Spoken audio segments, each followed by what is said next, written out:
Hi guys, follow me on Instagram to never ever miss any of my crazy updates.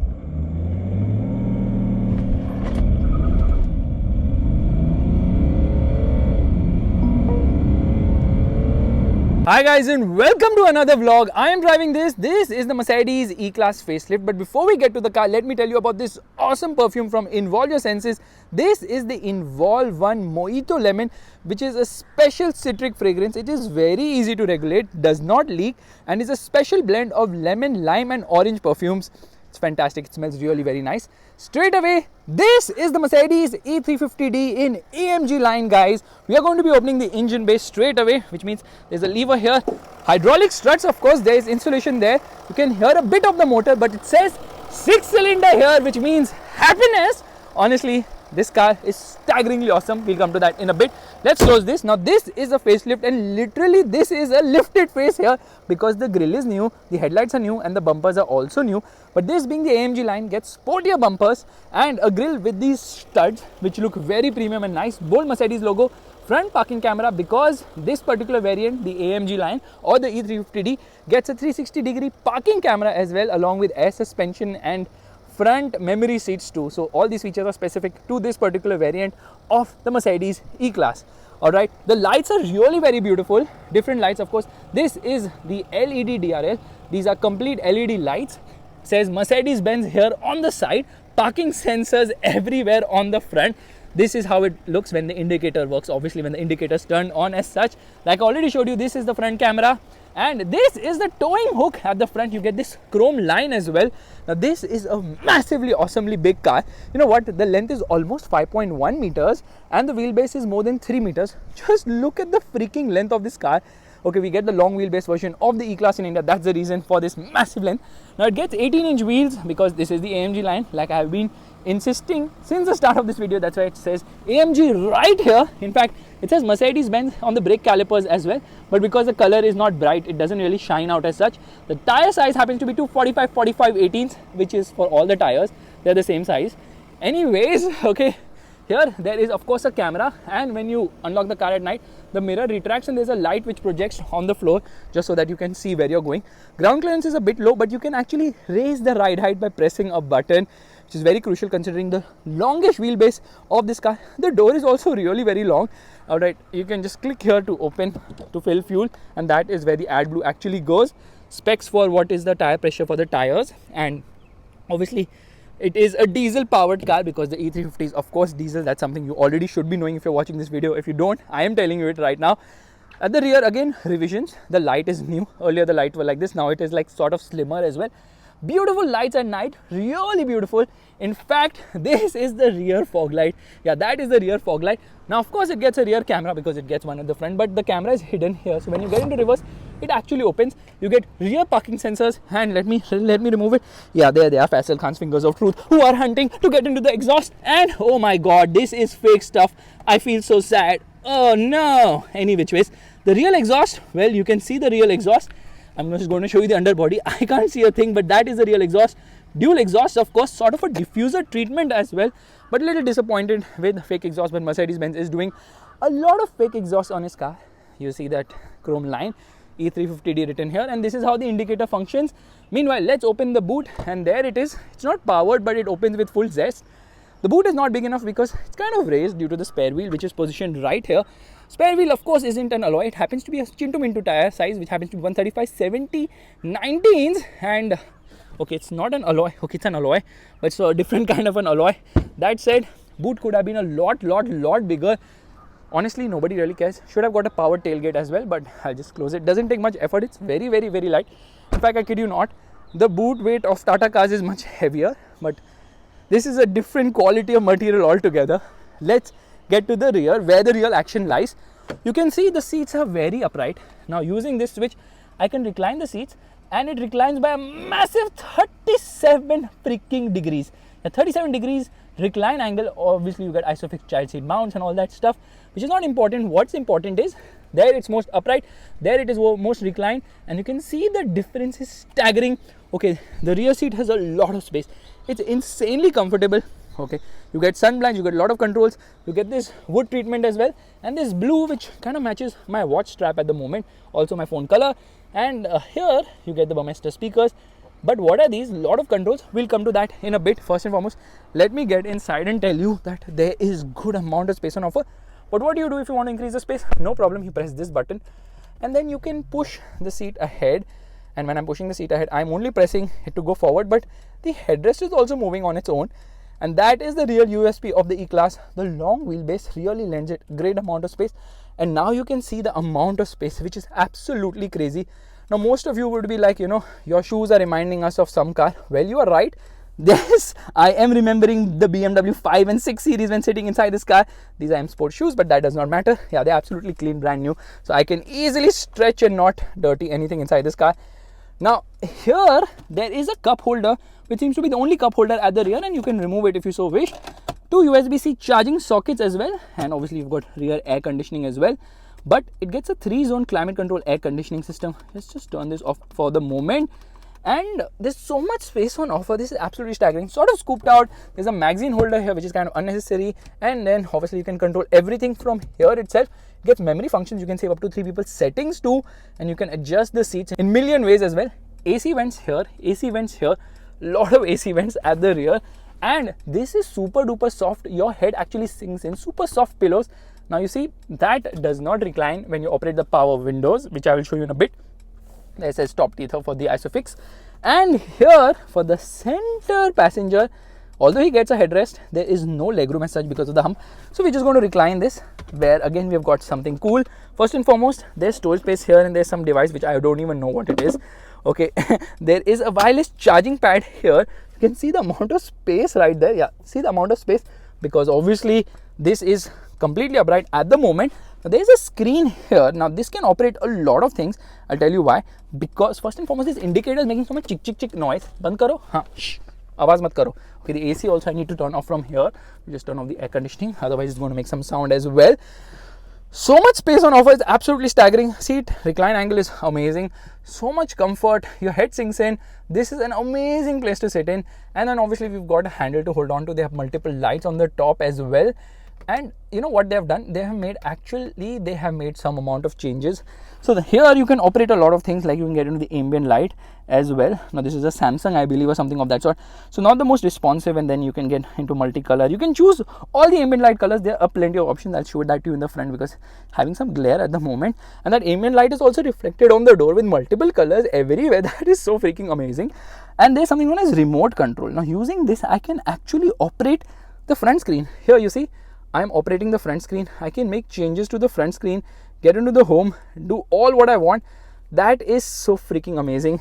Using this itself, awesome, right? However, disappointingly though, there is no seat which gets the ventilation function or the heating function. The one heating obviously we don't need, but massage would be really nice in this car at this price point. There's storage space here as well. You can remove this if you so wish to take it home to play around. Yeah, I told you it's Samsung. That's why it's so slow and not really responsive any which ways. So the rear seat experience is where the E-Class really shines, but there's a sunblind here, there are sunblinds here. How do you operate them? Now here is the cool factor. You press this button and there you can recline the sunblind. So the people at the rear have complete control on what they want to do. There you see, I am actually reclining the sunblinds for the sunroof as well using this switch, and then obviously sunblinds here can be operated too. So the people at the rear get complete control. Only thing is this sunblind does not work along with the same. Just going to shut this because it's very sunny and very hot. Airbag, a multitude of airbags inside this car. This is what you would obviously expect. And door pockets are decent size, not really very big, but the doors open wide enough. I know most of you will be like, take that Tata Altroz, but Tata Altroz has wide opening doors, but then it's on the Alpha Arc. This is on the MRA, so it's completely different as such. Now another party trick which I love about this car is, look at this, okay, soft door close there. I don't need to take effort to close the doors close on their own. Soft door close for the win. Super duper awesome. I really like this feature. This should be there in every luxury car for sure. There's a high mounted stop lamp as well. Let's get to the front. Again, changes at the front are very, very limited. There's not much drastic change and people are getting honky or horny, whatever they're honking. Okay, here you can adjust the lumbar support. Here you get adjustment for the driver's seat in a multitude of ways, and obviously you can operate the co-driver seat as well. That is the best thing, or rather the worst thing for the co-passenger, that anyone can operate that seat and put it wherever they wish like. So I'm just going to put it back into place because I moved it really very ahead, and there it's back. So you get memory function as well. You can save up to 3 people settings, metal controls for the power windows, and here obviously if you want to close the mirrors you can do that as well. Now you know what? These are the controls for the power windows. These are the controls for the power windows. These are controls for the outside rear view mirror adjustment. Child lock function. This is to open the boot, and big door pockets at the front. It says Mercedes-Benz here, but this does not glow at night. The one at the rear glows at night. It's kind of weird. I had expected everything to glow, and you got a proper dead pedal as well. This is the electric parking brake. These are the controls for the headlight. This is for the rear fog light. There is no front fog light, and this is to, I don't know, headlight leveler or maybe whatever. So let's step inside, but first and foremost you need to look at the color of the dashboard. It's kind of weird and different. Seats are super duper comfortable. I call it weird because they've used too many colors inside. Okay, there is Mercedes-Benz written here. Can you see that? Sorry, it's just Mercedes. And on the wipers, okay, I kind of missed so many details, so I need to go around for another walk. And Mercedes-Benz logo here as well. Here on the wiper it has the Mercedes logo, and there obviously you get the radars for the active brake assist and whatnot. Plenty of safety systems inside this car. Obviously when a car costs close to 1 crore rupees, you expect that and probably even more. Let's step inside, and straight away let me tell you that the steering wheel is new here. Yeah, the steering wheel is new. Okay, let's open this. There is storage space for 2 cup holders actually, and it says dedicated for the key. I'm just going to put the Involve one Mojito lemon right here because it slots into place and brings in a blast of freshness inside this car. There's a wireless charging pad here. There's a 12 volt charging socket, a USB plug as well, and it says NFC, near field communication. Well, if it is there, it is there. Now they've used blue, wood, beige, a mix of too many colors, but still it's kind of unique and distinct. And this obviously extends to the door pads as well. Seatbelt gets the height adjust function. My watch says Siri is not available because we are on airplane mode right now. And there's a handle here as well. There's a mic placement right there. There's a mirror along with a light, which is obviously there on both the sides. And the glove box is decent size. Yeah, it's decent size, but there are plenty of papers because the car is not registered, so everyone keeps filling a form 19. Meanwhile, below the front center armrest, there's storage space along with 2 USB-C charging sockets. It's kind of feeling cool inside, but it doesn't get the cooling function, so I don't know from where that is coming. Lot of wood. You can just close this to get that seamless appearance of the center console. Telephone, navigation, map, radio, media, car, star button. You can decide whatever you want that to be, and a hazard light button. All the buttons here. These are the controls for the air conditioning of the car, and AC vents, 4 of them, and you can just shut them if you so wish. Very easy to operate. 12.3 inch screen, 12.3 inch screen. Fantastic MBUX system, is so flawless to use. It's really very nice and really very impressive. Now good thing is that it can be used with touch, it can be used with voice commands as well. Hey Mercedes, how can I help? Info.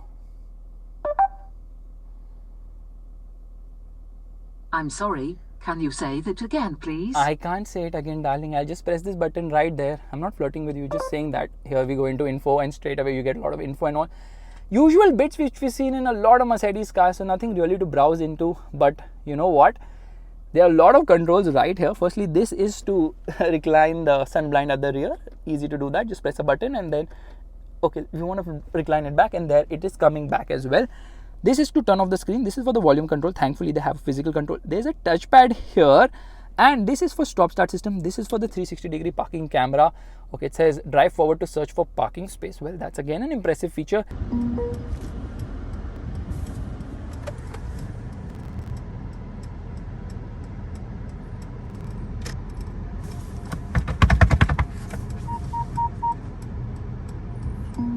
When you turn the steering wheel, it also moves the camera along. So we are into reverse. You can see the camera is also moving when you're turning the steering wheel. That is super cool. It even happens with the front camera actually when it detects that. There you see, it is moving along. Let's see where it has parked. And I can actually browse through this to see multiple views of the camera too. Side view, front view and whatnot. That's pretty awesome. This is to raise the nose of the car so that it doesn't touch when you're going over bad speed breakers, and this is for the drive mode selector. Meanwhile, this screen, again a fantastic one. You can actually customize as much as you like. It has a ton of things. Here we press this. Whatever you can do on the left screen, the infotainment screen, you can do it here as well. You've got multiple styles and displays too, so you can decide if you want it classic, sport, progressive, understated and whatnot, and we'll use all of that when you're driving the car. You see that yellow color is also come here. Meanwhile, the steering wheel is new but finished in a wrong choice of color because it's going to get dirty real soon in the Indian climate. You've got piano black as well, and these are new touch controls. I like the old ones, the old switches which were something like this. They were better to operate because they feel a bit non-responsive at times and you end up in the wrong menu.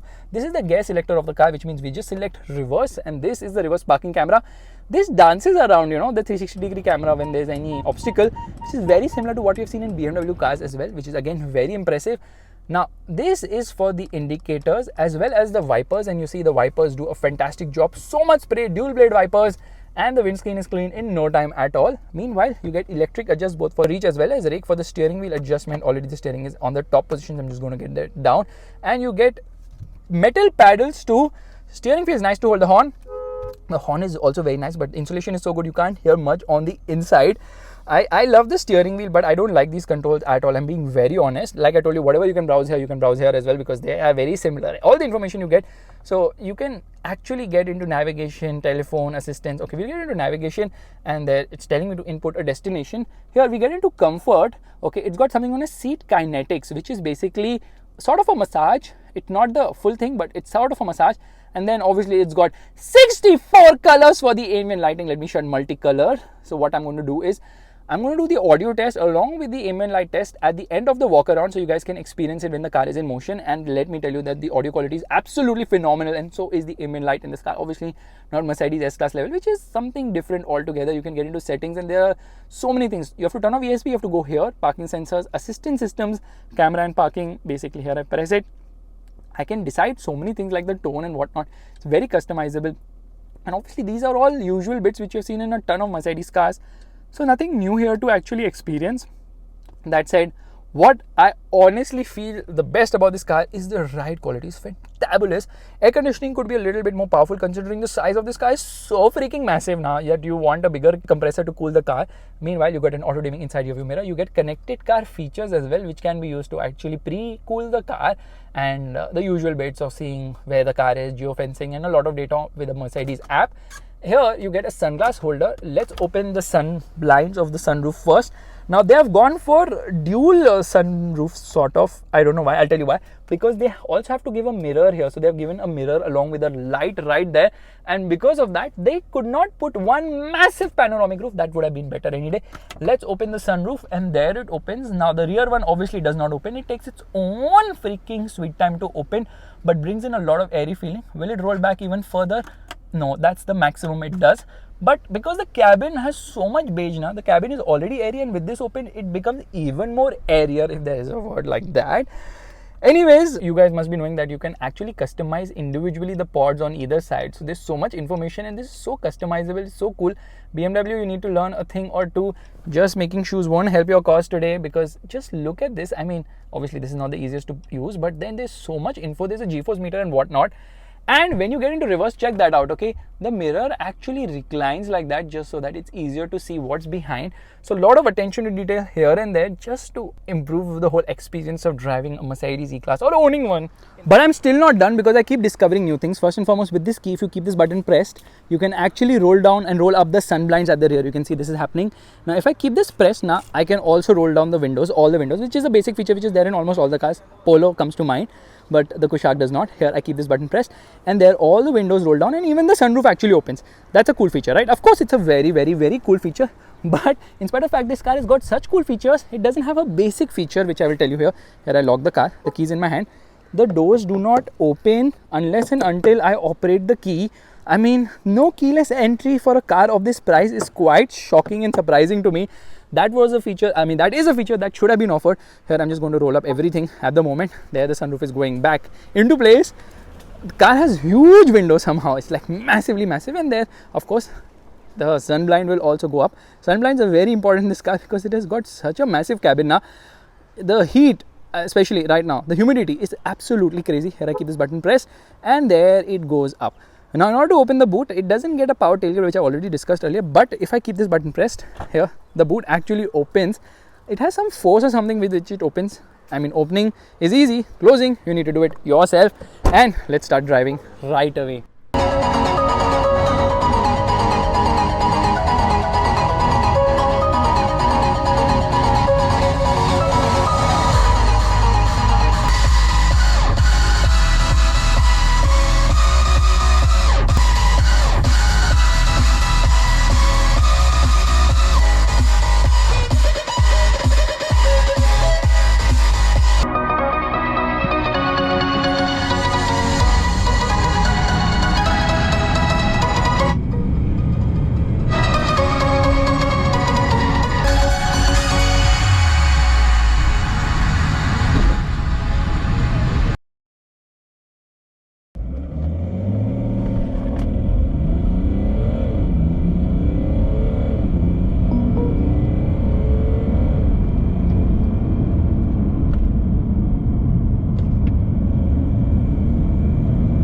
All right, we are all set to go, which means straight away we are going to be coming into Sport Plus mode. Here we are into Sport Plus, air conditioning off as well, so that the blower does not make any sound whatsoever.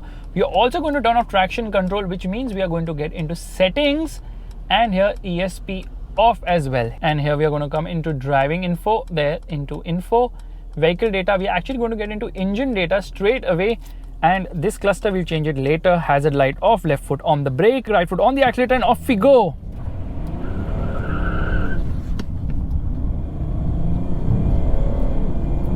Power delivery gets very spiky, obviously rear wheel drive, so it just wanted to let go.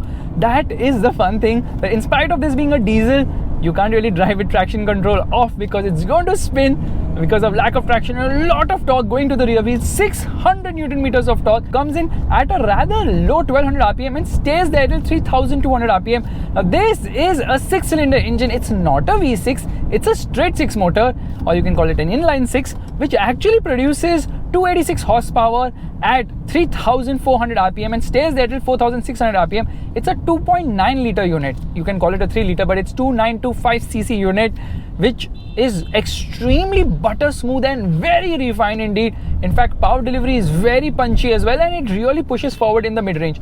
The best thing about this motor is that performance is very linear. No matter what speed you're driving at, just get onto the throttle, it will immediately pull ahead. That is the level of grunt and level of performance. And of course, it's super refined. You can barely hear the motor at idle, and you can't even hear it when you're driving around in town. In fact, in town, you would really appreciate the drivability of this car. But out on the highway, it pulls so strongly. In fact, it goes from 0 to 100 kilometers per hour in just 6.1 seconds, which is blisteringly quick. Left foot on the brake, right foot on the accelerator, revving the motor, revs till 2500 RPM almost.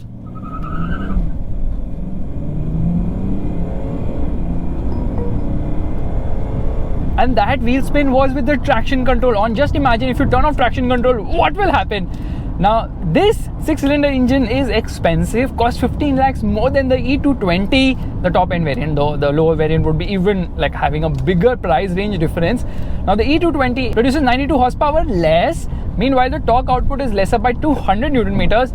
But the result is that it's just 1.5 seconds slower. So you pay 15 lakhs just to go from 0 to 100 kilometers per hour, 1.5 seconds faster, because that one takes 7.6 seconds. But that's not about what this 6-cylinder engine is all about. It's about the way it's able to pull to higher speeds no matter what speed you're driving at, because it just has so much grunt on offer. You get onto the accelerator, there's an instant response irrespective of the speed, whether you're at a low speed, whether you're at a high speed. This car will easily nudge past 230 kilometers per hour without any hesitation. In fact, I think the top speed is almost 250 kilometers per hour. That is the level of grunt on offer from this 6-cylinder motor. Super duper awesome, super refined. And then of course, this is a 9-speed torque converter gearbox, which is very smooth with shifts. But in sport mode now, the shifts are a bit, I would say, overly aggressive, and you can feel that a bit, but it quickly look at the way it downshifts. It's extremely fast, and obviously I've got paddle shifters as well. Now there are 5 drive modes on offer. There's of course Eco, which dulls down things. There's Comfort, which is more oriented towards comfort, both in terms of the suspension as well as the power delivery. There's Sport and Sport Plus. Okay, Sport Plus is a more aggressive version of Sport, of course. And then there happens to be an individual mode where you can configure a lot of things, and this mode is actually very important. I'll tell you why. The ride quality is absolutely phenomenal in this car. It's so smooth, it's so refined. Even on the worst of roads, this car absolutely glides, especially when you're driving it in the city at lower speeds. You can't even feel any bump. It's just such a cushion there. But because of the air springs being on the softer side, this obviously has air suspension. That softness lends it a very floaty feel at high speeds, and that's not something which you want. So you want to be in sport mode at high speeds, and when you get into sport mode at high speeds now, of course the ride is so much better. It doesn't feel floaty and feels very sure-footed indeed. But then you actually have to have the engine in comfort mode for the most part if you want to really enjoy the drive, because again it becomes a little aggressive in sport or sport plus modes. And here on bad bumps you have to raise the nose of the car, because otherwise it has a tendency to touch on really bad roads. So air suspension definitely very good at lower speeds in comfort mode, but better in sport mode at higher speeds. Comfort levels are fantabulous in this car. In fact, the steering is super duper light. It's obnoxiously light a steering wheel in this car at lower speeds, so you don't really feel you're driving a car which is so big and so long. But once you reach higher speeds now, you don't miss the agility, because it's very agile there as well. Of course, this is no E63 or even a BMW 5 Series in that regard, because everything is more oriented towards softness here. So in individual mode, a lot of things change. Of course, the drive changes, and you have 5 modes for the drive as well. There's Eco, there's Comfort, there's Sport Plus, and there's Manual as well. What exactly is manual? It just holds on to a gear longer. Like I was telling you, absolutely glides through the worst of roads. That's the level of ride quality. And these are these rumblers, and no problem at all. This car absolutely glides through the worst of things. What other parameters change? Of course, you can also change the ESP system. There's Comfort, Sport and Sport Plus for that as well, and separately you can turn off the ESP system if you so wish. And you can obviously change the steering mode as well from Comfort to Sport, and you can change the suspension from Comfort, Sport to Sport Plus. So multiple settings. Is absolute madness the level of customization you can do for the drive, and this car does change quite a lot of its characteristic depending on the drive mode you are in. And of course, braking performance is sure-footed, but you know, you can feel that nosedive under heavy braking. We are going to change the mode. I'm going to actually put it into individual, where I've configured it to have manual drive mode. And here we go.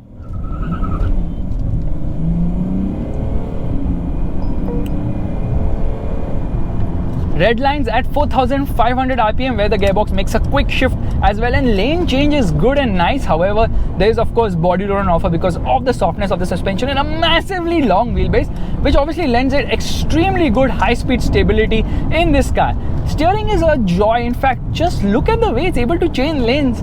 Very nice and very agile at lower speeds as well, but on the lighter side, but weighs up brilliantly at higher speeds. Only thing is, even in the manual drive mode now, it does not let me hold on to a gear. It will upshift whenever it feels the need to do so, and the motor gets a bit vocal when you near the red line, but for the most part super smooth. BS6 compliance. Of course, the same engine also powers the S-Class, the S350, the GLE, the GLS. Okay, different modes or different tunes there, but an absolutely sensational engine. But this car costs 97.5 lakhs on road Mumbai. That makes it very expensive, 20 lakhs more than the base E-Class, which happens to be the E200, because there are 5 variants on offer. 2 variants for the E200, 2 variants for the E220, and 1 variant for this one, the E350. But this is available in a separate trim altogether, so there are 3 trim levels on offer. This is the AMG line, so you're paying the premium for 6 cylinders along with the AMG line trim as well. And I would say probably the E220 will get the job done for most people, because if you're going to get chauffeur driven, why would you need the additional 2 cylinders and more power? I don't know, I'm speaking so practically today, but honestly that's what I feel, because paying 15 lakh 12,000 more just for 2 more cylinders and 1.5 seconds faster 200 kilometers per hour and a lot better performance throughout the revving doesn't entirely make sense. But then, you know what, it's completely worth it. If you have the money, close your eyes, go for it. Don't even hesitate twice, because once you drive this car, the smile on your face will be so wide, it will be so wide that I don't know what will happen. Now, of course, because it has got more power, more grunt, that also affects the fuel efficiency of this car. This will return between 8 to 12 kilometers per liter depending on your driving style. Bigger engine drinks more fuel. However, the good thing here is that the fuel tank is massive, 80 liters fuel tank. And being a Mercedes, obviously it's got ADAS, which is Advanced Driver Assistance Systems. It's got it since 2018 when people didn't even, oh, I love this display, okay? It's so much like a BMW. So even before people knew what is ADAS, Mercedes was already offering the same. You've got active brake assist, which basically automatically applies brakes when it sees an obstacle or you're going to hit an obstacle. First it warns you, which is known as forward collision warning in layman's speak, and then it automatically applies brakes, which is known as automatic emergency braking in layman's speak. But I don't know why there are no blind spot monitors on the outside rear view mirrors. Now, of course, I had raised the ride height, but that's fallen. Once you hit a certain speed, the suspension will drop it down because for better aerodynamics, of course. Now, taking a U-turn might be as difficult as the truck right ahead. I don't think that truck is going to make it. He has to take, I believe, a reverse, but if he does it, that's absolutely fantastic. Now, because of the length of the car, taking a U-turn can be a bit of an issue. However, the good news is that the steering is super duper light, and I don't know what is exactly happening. People are jumping from anywhere and everywhere. There is just any random shit happening, but that's the reason why the parking sensors are overly active. Such an easy U-turn to make, no problem, because the steering is light and you get a good view of what's around, and obviously front and rear cameras, a lot of parking sensors, everything ensures you know what you're doing. And then you get onto the throttle, you forget about that U-turn, which seemed a bit cumbersome, but what was not really that cumbersome, because this E-Class just defies its size. It doesn't feel as big as it is, and then you can feel a little bit of the suspension on the inside over really bad roads, but for the most part this car absolutely floats along. Yeah, actually low profile tires on this car just affects the ride quality a bit. That's the reason probably you might not want the AMG line as such. You would be better off with maybe the regular variant with slightly higher sidewalls. Now, the base E-Class costs rupees 75 lakhs. All the prices I've mentioned in this video are obviously on road Mumbai, because that's what makes sense, because you have to pay taxes. We are not in some cities like Hyderabad where people buy the car but they just don't register it even after it's done 1 lakh kilometers.